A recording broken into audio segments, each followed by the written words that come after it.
The Cincinnati Bengals have been on the clock for a very long time now. And I continue to read stories and hear thoughts that the Dolphins have not given up on the notion of going all the way up to number one and trying to draft Joe Burrow. Once and for all, what are you hearing about that?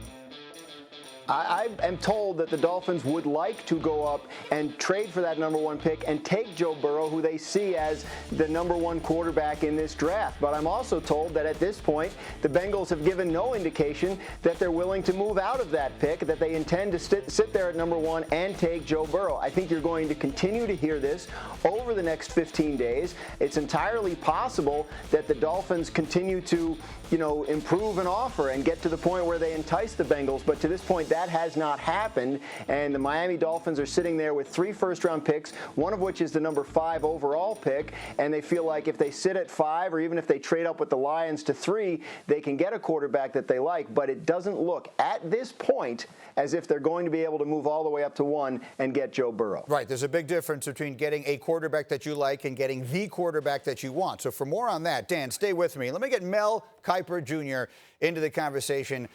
We are 2 weeks away from Christmas, and he's Santa Claus, if you know what I'm saying. So let me ask you the question this way, Mel, because over all of these decades, you have studied the value of these picks. You understand the way these charts work and everything else.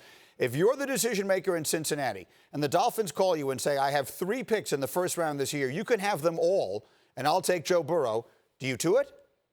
Depends upon this, Greeny. If Joe Burrow is head and shoulders above any other quarterback, be it Tua, Justin Herbert, Jordan Love, because they're the guys who would be in play at 5 if you made that deal, then you take the quarterback that has that big gap, that he's your guy, he's your franchise guy in a division with Josh Allen at Buffalo, Sam Darnold with the Jets, and we'll see what New England does, obviously, moving forward after Brady's gone, and he's gone now to Tampa, so we'll see what happens with them. But if you're Cincinnati, you take Burrow. You don't even think about it, because moving down and getting your picks, Greeny, I went back to 1984. Boomer Esiason went in the second round to the Bengals. The Bengals had 3 first-round picks that year, none of which amounted to much. Ricky Hundley, linebacker, top 10 pick, disappointment. Pete Koch, defensive end, disappointment, and then Brian Blados, offensive tackle. So without Boomer Esiason in the second round, they don't get to a Super Bowl. And he did it without the benefit of those draft picks. So I think you look at draft picks mean nothing if you don't have that big-time quarterback. If they think Burrow's the guy and there's a gap, you don't think of it. If it's close, then you would think about definitely moving down, and because knowing at 5 you get Tua or Herbert or Love, whoever you deem the second best quarterback. All right, Mel, stay with me. I want to come back to you on this, but I've got a couple of other people with me I want to check in with here. Rex and Neek are with me so far this morning, and D Wood will be along as well. Rex Ryan, let me start with this. One of the things we think we like about Burrow is his readiness. He's ready to play immediately. But under these extraordinary circumstances where teams will have no offseason program to speak of, and it may be a truncated training camp by the time we get there, do you think it is realistic that even a quarterback as relatively experienced as Burrow is will be ready to start week 1? Yeah, I think he will be. I mean, look, it's football at the end of the day, and you're going to take this young man with the very first pick. So as a staff, you're going to do what he does best. A lot of empty sets, all those type of things. That's why I think that this is a slam dunk, no-brainer. He comes in day 1, he's going to be the starter. And by the way, if they trade him, they're absolutely out of their mind. They trade that pick. I hear you on that completely. Again, as far as his being the starter, this plays into a lot of things, including the possibility, Dominique Foxworth, of the Bengals entertaining a trade of Andy Dalton. Andy Dalton is a guy that I'm sure a lot of teams around the league, i.e. maybe one in Foxborough, could be interested in if the Bengals were willing to trade him away. But how do you see that situation playing out with a truncated preseason for a rookie?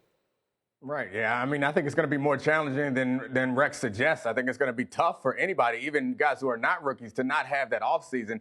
We're all kind of creatures of habit in football, and I understand they're going to go out there and play. They've been playing their whole lives, so they know how to play football. But it's going to be a little different for guys who are going from college. We all know how different the speed of the game is, and it's different from practice to the game. So if you don't even get a chance or get much of a chance to practice and do these off-season drills, learn a new terminology, learn the way the nonverbal communication that you need, particularly as a quarterback to receiver when you're on field making audibles and changing plays. Like, that's a lot of stuff to catch up on. So I'm not so sure. I think that a guy like Joe Burrow is talented enough, but there might be a a little bit of a hiccup in him getting started, and having a guy like Andy Dalton there to maybe start the first couple weeks might be nice to give Joe Burrow some time to learn and grow. Factor this in wherever you would like and however you would like. Joe Burrow is older than Kyler Murray, Daniel Jones, Sam Darnold, or Lamar Jackson. That is what it is. Obviously, he hasn't played in the NFL. I'm older than them too, Greeny, but I can't play quarterback, so I'm not sure that the age matters that much. Thank you for watching ESPN on YouTube. For live streaming sports and premium content, subscribe to ESPN+.